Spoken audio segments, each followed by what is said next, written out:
নমস্কাৰ, মই ৰঞ্জন চৌধুৰী।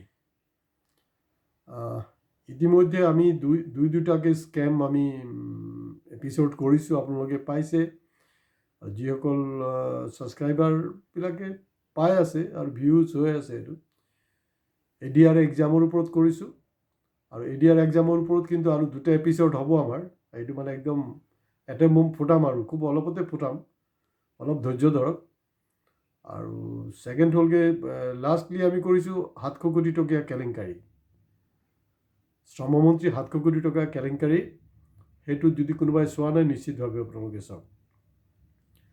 তো যি নহওক, এতিয়া মই যিবিলাক ক'বলৈ খুজিছোঁ হয়তো আপোনালোকৰ ভাল নালাগিব, কাৰণ কোনোৱে এই ধৰণে কথা বতৰা নাপাতে। আৰু মই আজি তেনেকুৱাই কিছু অপ্ৰিয় সত্য কথা পাতিম, যিবিলাক মই জানো যে হয়তো মোষ্টলি আপোনালোকৰ 99.99% মানুহৰ ভাল নালাগে বা আপোনালোকে ভাল নাপায়। তথাপিও ক'ম, কাৰণ মই কোনো ৰাজনীতিক নেতা নহয়। মোৰ এম্বিশ্যন MLA MP বা মিনিষ্টাৰ হোৱাৰ নহয়, এইটো মোৰ টাৰ্গেটেই নহয়। তো গতিকে যিবিলাকৰ মানে ধান্দাটোৱে হ'ল যে আপোনাৰ মিনিষ্টাৰ হ'ব, MLA MP হ'ব, তেওঁলোকে মিঠা মিঠা মাত মাতে, ফুচলাই থাকে। মই ফুচলাবলৈ নাই, মই আপোনাক সঠিক কথাটো ক'ম। আৰু সেইটো মই আজি যিবিলাক কথা ক'বলৈ গৈ আছোঁ, এইটো ক'ভিড ভেকচিন নহয় যে ক'ভিড ভেকচিন লোৱাৰ পিছততো বহুত মানুহৰ ছাইড এফেক্ট হ'ল, মোৰ নিজৰে ছাইড এফেক্ট হ'ল, বহুত মানুহ মৰি থাকিলে। কিন্তু মই যোনটো এতিয়া ভেকচিনটো দিম, এই গোটেই ভেকচিনটো মোক দিবলৈ আপোনালোকে সাহায্য কৰক, আপোনালোকে ল'বলৈও চেষ্টা কৰক। অৰ্থাৎ ভিডিঅ'ৰ আৰম্ভণিৰ পৰা শেষলৈকে আপুনি এইটো চাব। কাৰণ ধৰি লওক মই আপোনাক কিবা এটা ভেকচিন দি আছোঁ, পটককৈ আপুনি যদি হিলি যায় আৰু নিদিওঁ বুলি আঁতৰি দিয়ে, তেতিয়াতো খেলি মেলি হৈ যাব ন। মোক গোটেই ড'জটো দিবলৈ দিয়ক, গতিকে শেষলৈকে শুনক। এতিয়া কথাটো হ'ল যে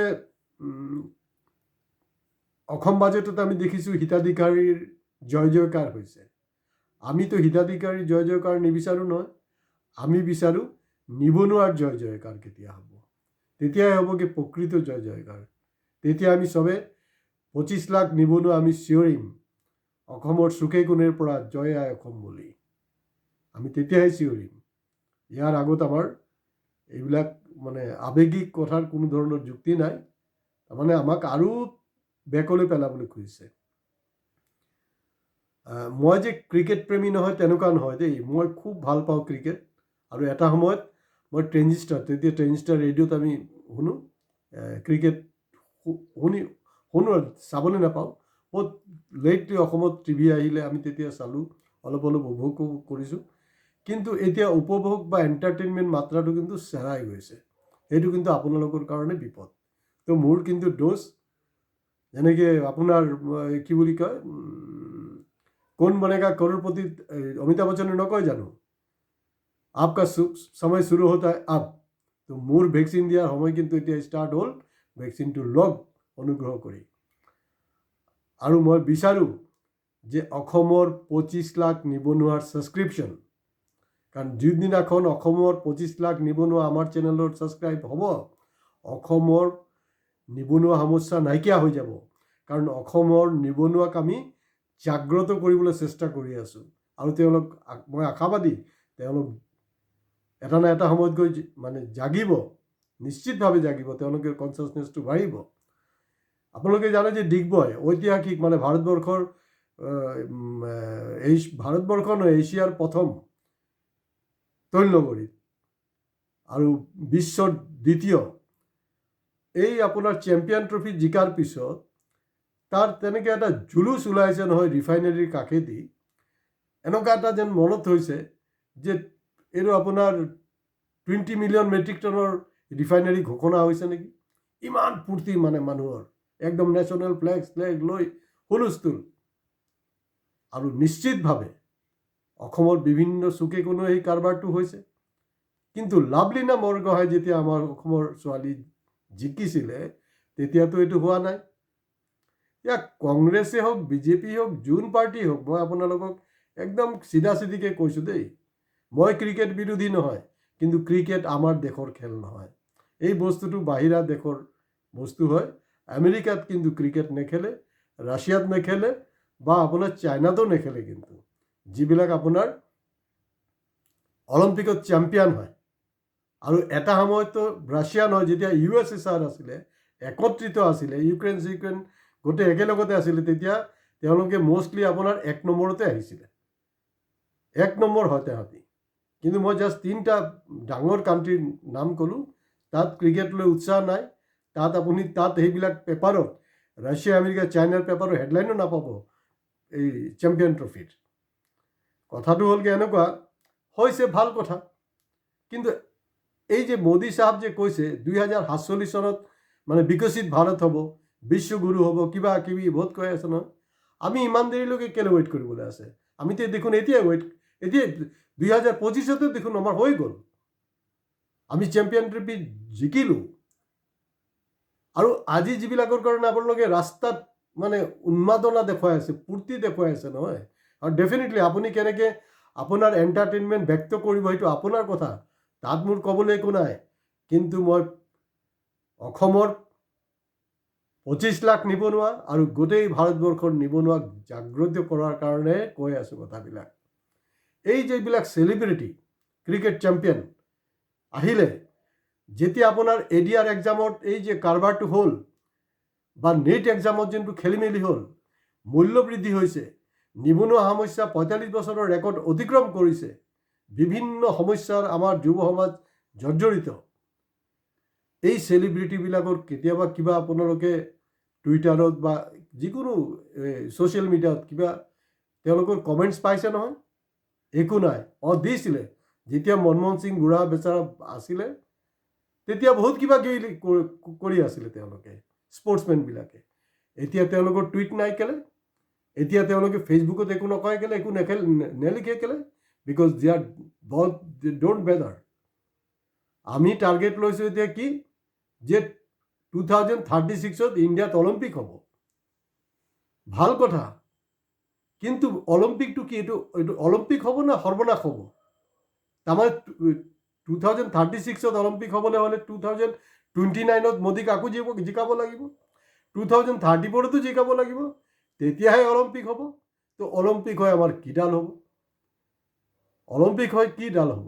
অলপতে আপোনাৰ ইণ্ডিয়ান যে আপোনাৰ এই ছোৱালীগৰাকী শ্বুটাৰ যে লাষ্ট অলিম্পিকত পদক পাইছে, এই শ্বুটাৰজনীয়ে কৈছে, ষ্টেটছমেন পেপাৰত মতে কৈছে যে ইয়াত আমাৰ অলিম্পিক হ'ব, ভাল কথা, চব ঠিকেই আছে, কিন্তু যেতিয়ালৈকে আমি বেছি সংখ্যক মেডেল অৰ্জন কৰিব নোৱাৰিম, তেতিয়ালৈকে এইটো কৰাৰ কোনো ইমান এটা হেৰি নহয় আৰু।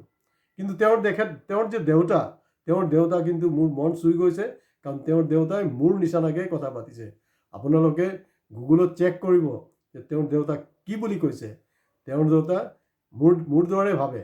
মই যি ধৰণে ভাবোঁ, অকল যে মই ভাৰতবৰ্ষত ভাবি আছোঁ তেনেকুৱা নহয়, মোৰ দৰে ভাবাৰ বহু মানুহ আছে, খালি এই বস্তুবিলাকক অলপ ফ'ল' কৰিব। মোৰ কথা তেওঁৰ দেউতাই কি কৈছে, আমাৰ স্পৰ্টছমেনৰ দেউতাজনে কি ক'লে? মনুৰ দেউতাই ক'লে যে তই ইয়াত চেম্পিয়ন নহয়, তই যদি ক্ৰিকেট খেলা হ'লে আৰু বেছি ৰিকগনিশ্যন পালি হয়। মানে তাৰমানে মনত কিমান ক্ষোভ যে অলিম্পিয়ান যেতিয়া আমাৰ জিকি আহে, আমাৰতো তামা পিতল এই হাণ্ডি বৰ্তন কিবা এটা পালেই দেখোন আমি দেখিছোঁ আমাৰ পেপাৰৰ হেডলাইন হৈ গৈছে, ইণ্ডিয়া অমুক পাইছে। কিন্তু আজি আমেৰিকাত চাইনাৰ ছিষ্টেমটো কি জানেনে?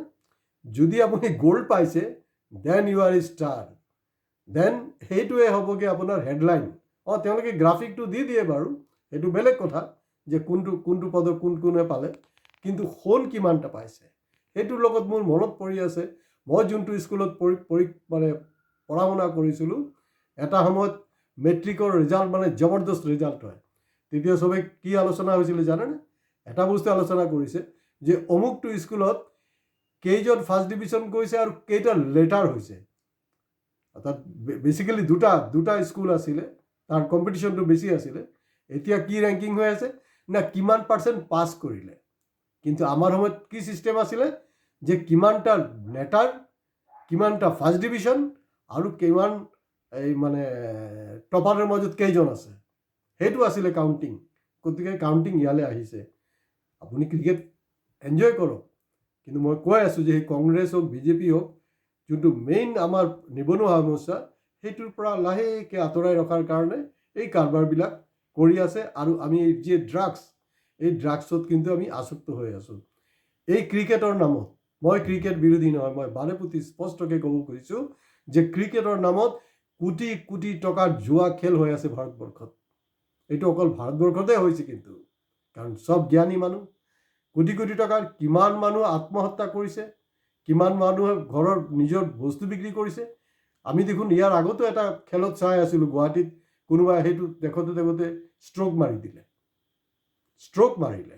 তেনেকুৱা কোনোবাই আপোনাৰ টিভি দলিয়াই পেলাই দিয়ে, ভাঙি দিয়ে। আৰু পাৰ্লামেণ্টত দেখা গৈছে যে একদম পূৰা মানে এইটোক চেলিব্ৰেট কৰিছে চবে, একদম মানে উঠি দি মানে একদম ভাল কথা। কিন্তু যেতিয়া আমেৰিকাৰ প্ৰেচিডেণ্টে কৈ আছে যে মই ইণ্ডিয়াক এক্সপ'জ কৰিম, অৰ্থাৎ চিধা ভাষাত ক'বলৈ গ'লে যে মই ইণ্ডিয়াক মানে কৰি দিম, আপোনাকে এক্সপ'জ মানে কি বুলি ক'ম, মানে তাৰ জানেতো ট্ৰাম্পৰ লেংগুৱেজ, ট্ৰাম্প যোনটো ক'ব গৈছে মানে একদম বেনেকাপ কৰি দিব। আৰু ক'ত আমাৰ দেখোন কোনো নহয়, আমাৰ কোনো ৰিয়েকশ্যন নহয়। যেতিয়া আপোনাৰ কুম্ভ মেলাত গৈ মানুহ যে তাত মৰিলে পদপৃষ্ট হৈ, হেৰাশাস্তি হ'ল, মুঠ সেইবিলাকৰ মাজতে গা ধুই আহিলে পুণ্য কমোৱাৰ কাৰণে, সেইটোক লৈ যোগী আদিত্যনাথে দেখোন ক'লে যে আপোনাৰ এইটো তাত মানুহৰ যিবিলাক তীৰ্থযাত্ৰী তাহাঁতক কম্পেয়াৰ কৰিলে কিহৰ লগত, শকুনৰ লগত, শুৱৰৰ লগত। কোনো ৰিয়েকশ্যন নাই। ট্ৰাম্পে আমাক ক'লে আমি ইমান শুল্ক কৰিব লাগিব, সেইটোক লৈ না মানে ইণ্ডিয়াৰ পাৰ্লামেণ্টত কোনো ৰিয়েকশ্যন আছে, না ভাৰতবৰ্ষৰ ৰাজপথত কোনো তাৰ বিদ্ৰোহ আছে, কোনোতো বিদ্ৰোহ নাই। সেইটো বেলেগ ফালে, বেয়া ফালে গৈ আছে। গতিকে এই যে চেলিব্ৰিটিবিলাক আছে ক্ৰিকেটৰ, এই চেলিব্ৰিটিবিলাক কিন্তু প্ৰকৃত ষ্টাৰ নহয়। প্ৰকৃত ষ্টাৰ হোৱা হ'লে চৰকাৰৰ যি ভুল নীতিৰ কাৰণে আজি নিবনুৱা সমস্যাত জৰ্জৰিত হৈ আছে, তাত তেওঁলোকে মাত মাতিলে হয়। আপোনাৰ পেট্ৰলৰ দাম যে বৃদ্ধি হৈছে, সেইটোক লৈ মাত মাতিলে হয়, কিন্তু তেওঁলোকে মাত নামাতে। তেওঁলোকে হাঁহি আছে। আমিতো কমাই আছোঁ বুলি এই বুৰ্বককেইটা এনেই চেলিব্ৰেট কৰি আছে। চেলিব্ৰেট কৰক, কিন্তু চেলিব্ৰেট কৰাৰ আগত এই কথাখিনি কিন্তু মনত ৰাখক। আৰু আমি বিচাৰোঁ যে অসমৰ 25 লাখ নিবনুৱা জয় জয়কাৰ হওক। যি আপোনাৰ হিতাধিকাৰী জয় জয়কাৰ হৈ অসমৰ কোনো উন্নতি নহ'ব, অসম কেতিয়াও বিকশিত অসম হ'ব নোৱাৰে। গতিকে এই 25 লাখ নিবনুৱাৰ ছাবস্ক্ৰিপশ্যনটো এই মুহূৰ্তত আমাৰ কাৰণে বহুত বেছি জৰুৰী। সেইটোৰ যোগেদি আমি এটা নতুন দিশ মুকলি কৰিব বিচাৰিছোঁ। আহক, মানে আমি আশা কৰিম যিহেতু আমি ফলপ্ৰসূ হ'ব। আজি ইয়াতে শেষ কৰিছোঁ। নমস্কাৰ, ধন্যবাদ।